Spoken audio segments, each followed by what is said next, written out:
kabar semua? Semoga kita semua tetap baik saja ya, dan semoga kita semua dalam lindungan Allah Subhanahu wa taala. Nah, baiklah. Jadi kami di sini dari kelompok 5 akan mempresentasikan materi dengan judul Hubungan Kekerabatan pada Tumbuhan. Sebelum itu perkenalkan, nama saya Aflaya.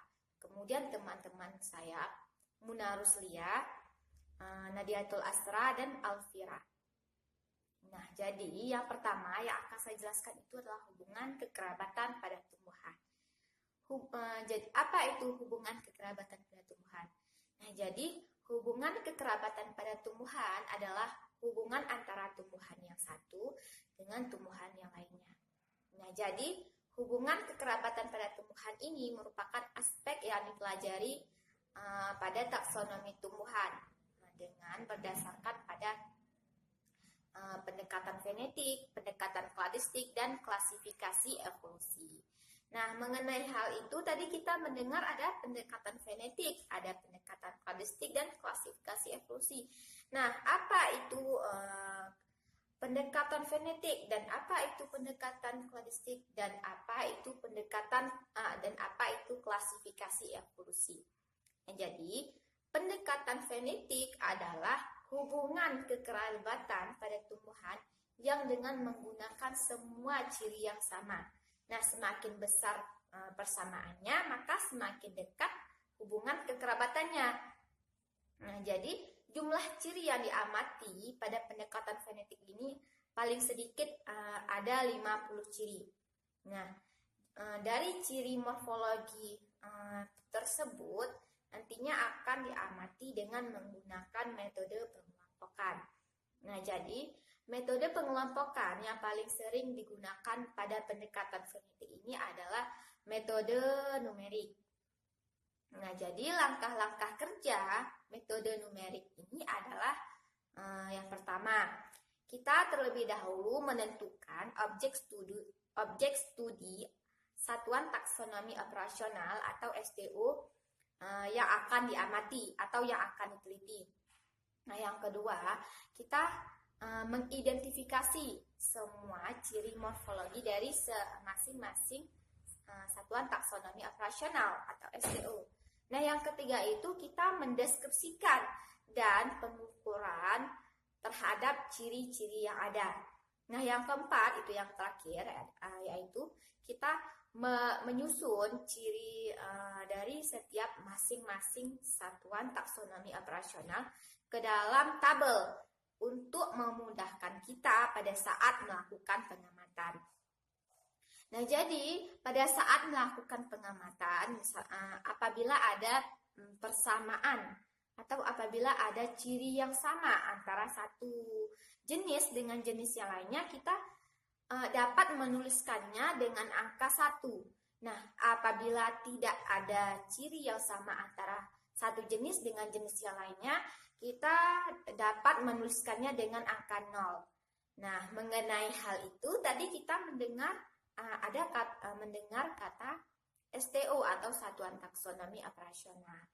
Nah, jadi STO itu kepanjangannya adalah Satuan Taksonomi Operasional. Nah, Satuan Taksonomi Operasional atau STO adalah satuan taksonomi yang dijadikan dasar penelitian, baik itu berupa infraspesies, kemudian marga maupun jenis. Nah, kemudian ada pendekatan kladistik. Nah, jadi pendekatan kladistik merupakan pendekatan mengenai cara mengelompokkan komponen berdasarkan pada kemiripan karakteristiknya. Nah, kemudian ada juga klasifikasi evolusi. Nah, jadi klasifikasi evolusi ini adalah cara mengelompokkan organisme dengan menggunakan kombinasi kekerabatan filogenetika dan kemiripan umum. Nah, untuk menentukan atau untuk menghitung hubungan kekerabatan pada tumbuhan itu kita dapat menggunakan misalnya pada indeks kemiripan kita dapat menggunakan rumus ID sama dengan 100 kurang IS. Nah, IS sama dengan 2 dikali sigma C seper sigma A ditambah sigma B dikali 100%. Nah, dengan keterangan ID adalah indeks disimilaritas, IS adalah indeks similaritas, sigma C adalah jumlah ciri yang sama pada dua individu yang dibandingkan. Sigma B adalah jumlah ciri pada individu B dan sigma A adalah jumlah ciri pada individu A dan sigma B adalah jumlah ciri pada individu B. Nah, kemudian itu ada materi tentang pemilihan dan pengaruh sifat. Nah, yang nantinya akan dijelaskan oleh teman saya Muna Ruslia. Nah, selanjutnya saya akan menjelaskan tentang pemilihan dan juga pengaruh sifat. Jadi, yang pertama ada sifat dan ciri taksonomi. Penyusunan klasifikasi selalu menggunakan ciri yang ada dari objek yang dikelompokkan. Nah, untuk itu pengenalan dan cara penentuan sifat tumbuhan yang akan kita klasifikasikan itu sangat diperlukan. Nah, pengertian sifat tersendiri ini ada beberapa arti dari para ahli. Di sini ada dari Davis and Hewitt pada tahun 1973, sifat adalah setiap kelengkapan yang berhubungan dengan bentuk, struktur, tingkah laku, fisiologi yang dapat memisahkan antara satu tumbuhan dengan tumbuhan yang lainnya. Nah, dari beberapa pengertian tersebut dapat kita simpulkan yang bahwa sifat adalah sesuatu yang bersifat abstrak. Nah, setelah kita tahu pengertian dari sifat, tentu saja kita juga harus mengetahui pengertian dari ciri. Nah, ciri di sini adalah pola ekspresi dari sifat ataupun pernyataan dari sifat, ciri kondisi ataupun tanda dari makhluk hidup yang dapat dihitung, diukur, dan dinilai. Nah, setelah kita mengetahui pengertian sifat dan juga ciri, selanjutnya langsung saja kita ke contohnya, yaitu contoh sifat tinggi pohon dan juga tepi daun, sedangkan contoh ciri yaitu tinggi pohon 50 cm sedangkan tepi daunnya rata. Nah, agar kita lebih mudah mengetahui perbedaan antara sifat dan juga ciri, ingat saja kalau sifat adalah sesuatu yang bersifat abstrak, sedangkan kalau ciri adalah sesuatu yang dapat dihitung, diukur, dan dinilai. Nah, selanjutnya ada peranan dan juga peranan sifat dan ciri. Nah, di sini ada 4 peranan. Yang pertama, tidak mempunyai variasi luas, tetapi variasinya lebih konsisten. Yang kedua, tidak mempunyai variabilitas genetik yang tinggi. Yang ketiga, yaitu tidak mudah berubah oleh perubahan lingkungan yang sederhana. Sedangkan yang keempat, menunjukkan konsistensi dan berkolerasi dengan sifat-sifat yang ada dalam suatu sistem klasifikasi alam. Nah, selanjutnya ada kriteria pemilihan sifat dan ciri. Kriterianya juga ada 4. Yang pertama, kriteria logika. Nah, kriteria logika ini dapat kita lakukan dengan 2 cara, yaitu ada priori dan yang kedua yaitu ada a priori. Nah, yang kedua ada kriteria biologi. Nah, kriteria biologi ini dapat kita gunakan yaitu sifat biologi yang ada. Nah, kriteria yang ketiga yaitu kriteria berdasarkan teori. Nah, sifat-sifat yang dipilih yaitu berdasarkan teori-teori yang ada. Nah, yang terakhir yaitu ada pertimbangan praktik. Pertimbangan praktik sifat dan ciri yang berfokus pada kegiatan praktik. Nah, selanjutnya ada jenis-jenis sifat. Jenis-jenis sifat juga ada 4. Ada yang pertama sifat umum, yang kedua sifat fenetik, yang ketiga sifat filetik, dan yang keempat yaitu sifat kladistik. Nah, yang pertama ada sifat umum. Apa sih itu sifat umum? Nah, sifat umum ini adalah sifat yang dimiliki oleh semua jenis tumbuhan. Nah, sifat umum ini juga terdiri dari beberapa sifat lainnya loh. Ada sifat kualitatif, sifat kuantitatif, sifat meristik, sifat dikontinus, sifat makro, sifat mikro, sifat plastis, ada sifat tetap, ada sifat analisis, ada sifat sintesis, ada sifat biologi, ada sifat fortuinus, ada sifat harmonik, ada sifat adaptasi, ada sifat konstitutif, ada sifat tidak konstitutif, ada sifat nyata, dan juga ada sifat yang tidak nyata. Nah, yang kedua tadi ada sifat feletik. Nah, apa sih sifat feletik? Nah, sifat feletik ini adalah sifat yang mencerminkan bukti filogen kelompok dan perkembangan organisme. Nah, sifat ini juga ada dua, yaitu ada sifat homolog dan juga ada sifat analog. Nah, jenis-jenis sifat yang ketiga yaitu sifat fenetik. Nah, apa sih sifat fenetik itu? Nah, sifat fenetik ini adalah sifat yang dipilih hanya yang tampak saja. Yang dipilih adalah satuan ataupun unit dari kelompoknya. Nah, yang terakhir ada sifat kladistik. Sifat kladistik adalah sifat yang berkembang dari pendekatan klasifikasi kladistik yang berusaha menentukan percabangan evolusi. Nah, selanjutnya akan dijelaskan oleh kawan saya. Assalamualaikum warahmatullahi wabarakatuh. Di sini saya akan melanjutkan pembahasan tentang klasifikasi dan korelasi.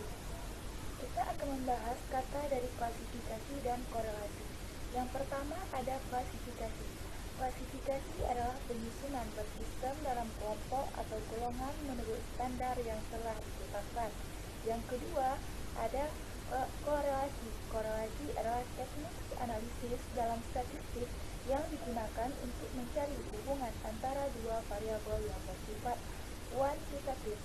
Jadi, dari dua kata tersebut dapat kita ambil kesimpulan bahwa yang namanya klasifikasi korelasi adalah penyusunan kelompok tumbuhan untuk mencari hubungan antara tumbuhan yang satu dengan tumbuhan yang lainnya.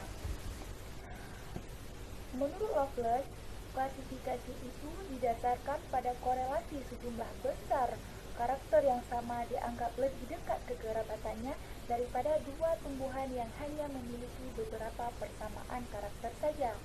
Untuk mengetahui klasifikasi dan korelasi dapat diketahui melalui analisis kekerabatan.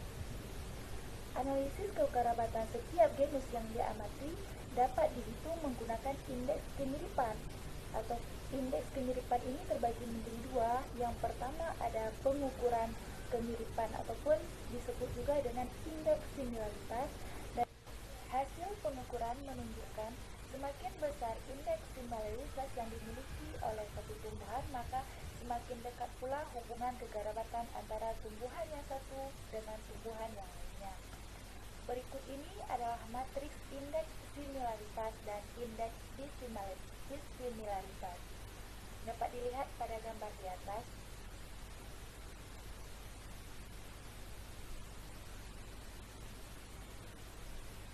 Analisis cluster ini dimulai dengan mengelompokkan data yang dimiliki ID terkecil ataupun indeks dissimilaritas terkecil. Hasil analisis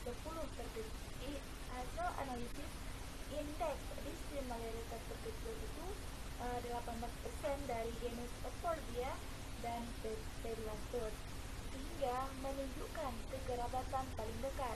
Selanjutnya diteruskan ke objek yang memiliki kekerabatan yang paling dekat kedua, sehingga membentuk sebuah pohon. Metode yang digunakan pada percobaan ini adalah metode Lindsay.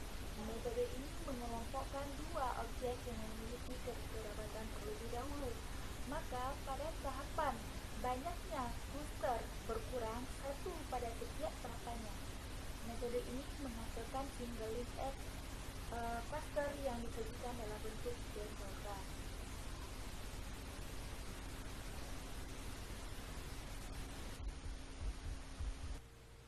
Hasil analisis kekerabatan 10 genus Euphorbiaceae berdasarkan ciri morfologi menunjukkan sejumlah persamaan dan perbedaan karakter pada setiap genusnya.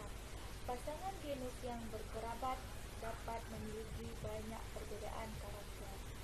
Sehingga Arrhenius mengatakan, semakin banyak persamaan yang dimiliki antara makhluk hidup, maka semakin dekat pula kekerabatan yang mereka miliki. Namun, semakin besar perbedaan antara makhluk hidup tersebut, maka semakin jauh pula hubungan mereka. Baik, saya akan menyambung pembahasan dari saudari kita Nadiatul Asra. Hasil analisis 10 genus Euphorbiaceae berdasarkan morfologi. Terdapat banyak persamaan dan perbedaan. Hal ini berdasarkan Reading pada tahun 1989 dapat disimpulkan bahwa semakin banyak persamaan di antara suatu makhluk hidup, maka semakin dekat pula kekerabatan di antara keduanya. Sedangkan sebaliknya, semakin sedikit persamaan di antara satu makhluk hidup dengan makhluk hidup lainnya, maka semakin jauh pula kekerabatan di antara mereka. Berdasarkan hasil analisis diagram dan diagram pada gambar 4 dapat dikelompokkan menjadi 9 kelompok. Kelompok pertama yaitu spesies D dan G. Kelompok kedua spesies F dan I. Kelompok ketiga spesies H dan J. Kelompok keempat spesies F, I, dan E. Kelompok kelima spesies F, I, E, dan B. Dan selanjutnya kelompok keenam adalah spesies D, G, dan A. Kelompok ketujuh spesies H, J, dan C. Kelompok ke-8 yaitu spesies F, I, E, B, H, dan C.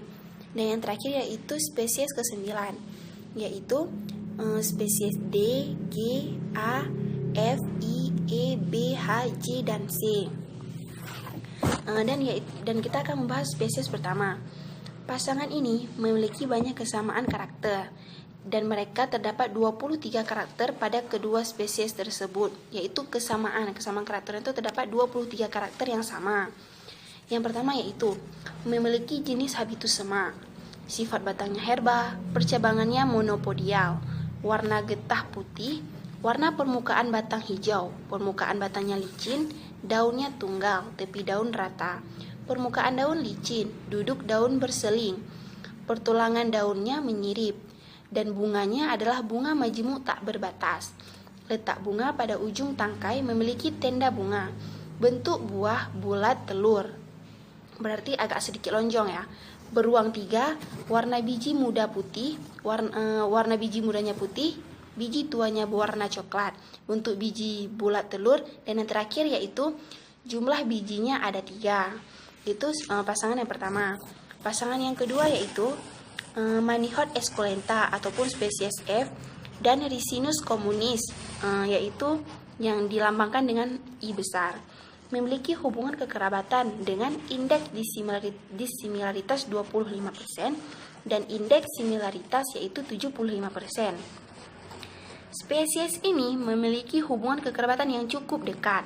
Hal ini dapat diketahui oleh sejumlah kesamaan karakter, yaitu habitusnya perdu, sifat batangnya sama-sama berkayu, percabangannya simpodial, warna getah bening, permukaan batang memperlihatkan berkas daun. Daunnya yaitu daun tunggal, bentuk daun bulat, ujung daun runcing, bentuk pangkal daunnya agak sedikit berlekup, permukaan daunnya licin, pertulangan daun menjari, bunga majemuk berbatas, dan memiliki tenda bunga. Benang sarinya bersifat bebas, yaitu tidak melekat. Buahnya merupakan buah kendaga. Contoh dari buah kendaga itu seperti buah kapas. Bentuk buah bulat dengan satu ruang saja. Warna biji muda yaitu berwarna putih ketika muda, dan bentuk bijinya berbentuk lonjong dan biji berumah satu. Nah, selanjutnya kita akan bahas spesies ketiga. Spesies ketiga yaitu Phyllanthus acidus yang dilambangkan dengan H besar dan Sauropus androgynus yang dilambangkan dengan J besar. Merupakan kelompok ketiga di mana indeks disimilaritas yang dimiliki 33% dan indeks similaritas yaitu 67%. Pasangan ini memiliki 20 karakter yang sama, yaitu habitus perdu, sifat batang berkayu, percabangan simpodial, getahnya berwarna bening, permukaan batang abu-abu, Permukaan batang memperlihatkan berkas daun. Bentuk daun bulat telur, ujung daun runcing, dan pangkal daunnya tersebar. Pertulangan daun menyirip, dan jenis bunganya yaitu bunga majemuk berbatas. Rangkaian bunga berbentuk tandan. Bunganya terletak pada ketiak daun. Benang sari terletak pada tajuk bunga. Benang sari saling berdekatan satu dengan lainnya, jumlahnya yaitu sekitaran 4-6, dan buah berbentuk bulat. Kelompok keempat yaitu Manihot esculenta, Ricinus communis, dan Jatropha curcas merupakan kelompok keempat dengan indeks disimilaritas 38% dan indeks similaritas 62%. Mereka memiliki 20 karakter yang sama, yaitu sifat batangnya sama-sama berkayu, percabangannya simpodial, getahnya sama-sama berwarna bening, daunnya tunggal, ujung daun meruncing, permukaan daun licin, duduk daun tersebar, pertulangan daun menyirip. Bunganya yaitu bunga majemuk berbatas. Bunga tersusun dalam rangkaian bentuk tandan. Jumlah korolanya 5 petal, korolanya berwarna merah tua. Kalik berjumlah 5 sepal. Jumlah benang sarinya yaitu berkisar 5-10. Terletak pada bakal buah yang tenggelam. Buahnya berbentuk bulat telur, memiliki 3 ruang biji. Biji berjumlah 3 pada setiap ruangannya. Biji berwarna putih ketika masih muda. Selanjutnya kelompok kelima terdiri atas Manihot esculenta, Ricinus communis, Jatropha curcas, dan Alephrites molucana. Kelompok kelima ini memiliki indeks disimilaritasnya 46,8% dan indeks similaritasnya 53,2% dengan 10 karakter yang sama, yaitu sifat batangnya berkayu, percabangannya simpodial, getahnya bening, daunnya tunggal, ujung daun meruncing, serta jenis bunganya majemuk berbatas. Bentuk buahnya bulat telur dengan 3 ruang buah. Setiap ruang terdapat 1 biji dan bijinya berwarna putih ketika masih muda. Selanjutnya yaitu kelompok keenam terdiri atas Euphorbia heterophylla, Pedilanthus bracteatus, dan Acalipa indica dengan indeks similaritas 48% dan indeks similaritasnya 52%. Memiliki sejumlah karakter yang sama, yaitu jenis habitusnya semak dengan sifat batangnya herba, percabangannya sama-sama monopodial, permukaan batangnya licin serta berwarna hijau. Memiliki jenis daun tunggal, pertulangan daunnya menyirip, terdapat tenda bunga dengan benang sari bersifat bebas ataupun tidak melekat. Bukti, biji berwarna putih ketika masih muda dan berwarna coklat ketika sudah matang. Kelompok ketujuh yang terdiri atas Phyllanthus acidus, Sauropus androgynus, dan Codium variegatum dengan indeks disimilaritas yang mereka miliki adalah 49,5% dan indeks similaritasnya 50,5%. Mereka mempunyai 10 karakter yang sama, yaitu batangnya berkayu dengan percabangan yang simpodial, getahnya berwarna bening, permukaan batang memperlihatkan berkas daun. Daunnya berujung runcing dengan tepi rata. Duduk daunnya tersebar dengan pertulangan menyirip. Jenis bunganya majemuk berbatas yang tersusun dalam rangkaian bentuk tandan. Selanjutnya itu kelompok ke-8 terdiri atas kelompok Manihot esculenta, Ricinus communis, Jatropha curcas, Aleurites molucana, dan kelompok Phyllanthus acidus, Sauropus androgynus, Codium variegatum dengan indeks disimilaritas yang mereka miliki 53,4% dan indeks similaritasnya yaitu 46,6%. Kelompok ini hanya memiliki beberapa karakter yang sama, yaitu batangnya sama-sama berkayu dengan percabangan simpodial dan getahnya sama-sama bening. Dan yang terakhir yaitu kelompok ke-9 yang terdiri atas Manihot esculenta, Ricinus communis, Jatropha curcas, Aleurites molucana, Phyllanthus acidus, Sauropus androgynus, Codium variegatum, dan kelompok selanjutnya itu Euphorbia heterophylla, Pedilanthus bracteatus, dan Acapella indica. Kesamaan karakter yang dimiliki kelompok ini sangatlah sedikit, yaitu hanya memiliki satu persamaan saja, yaitu sama-sama bergetah. Kelompok ini memiliki hubungan kekerabatan yang paling jauh dengan indeks disimilaritasnya 68,8%, sedangkan indeks similaritasnya hanya 34,2%. Mungkin hanya ini yang dapat kami jelaskan.